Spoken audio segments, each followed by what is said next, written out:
सरकार को, माननीय मुख्यमंत्री जी को, सिंचाई मंत्री सुरेश जी को, हरियाणा के मुख्यमंत्री खट्टर साहब को, हमारे जल संसाधन मंत्री गजेंद्र सिंह जी को और विशेषकर भारत सरकार के नेतृत्व मोदी जी कारण से जो इंटर स्टेट मैटर्स राजस्थान के थे, जो बहुत दिनों से पेंडिंग थे और जिसको कांग्रेस पार्टी ने गर्त में डाल दिया था, उन दो बड़े कामों को गर्त में से निकालकर धरातल पर लेकर आए।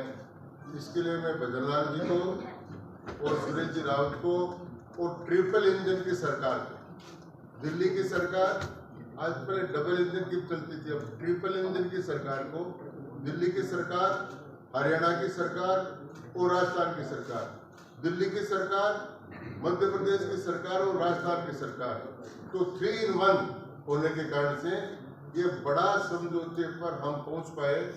और इस समझौते के जो कुछ मुख्य बिंदु हैं मैं आपको बताना चाहता हूँ। सबसे पहले तो मैं, क्योंकि शेखावाटी का रहने वालों में से जयपुर में रहता हूँ, तो जो यमुना जल का जो समझौता हुआ है, जो बड़ा ऐतिहासिक समझौता है, उसके बारे में मैं कुछ बताना चाहता हूँ।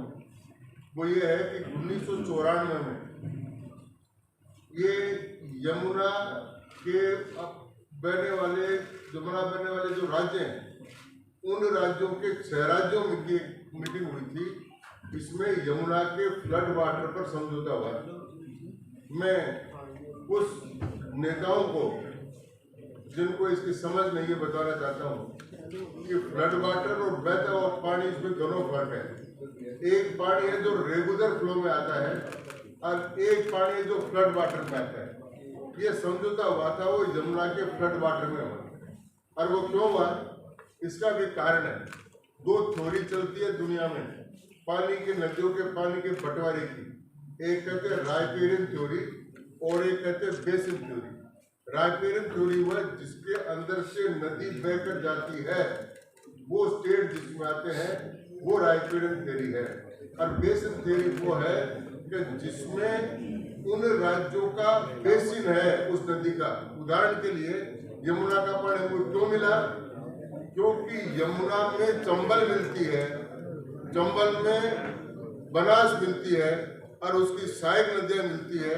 इसलिए जो ही चंबल का पानी यमुना में मिला, क्यों ही राजस्थान स्टेट यमुना के बेसिन में आ गया और इस प्रकार यमुना के फ्लड वाटर में हमारा अधिकार प्राप्त हो गया।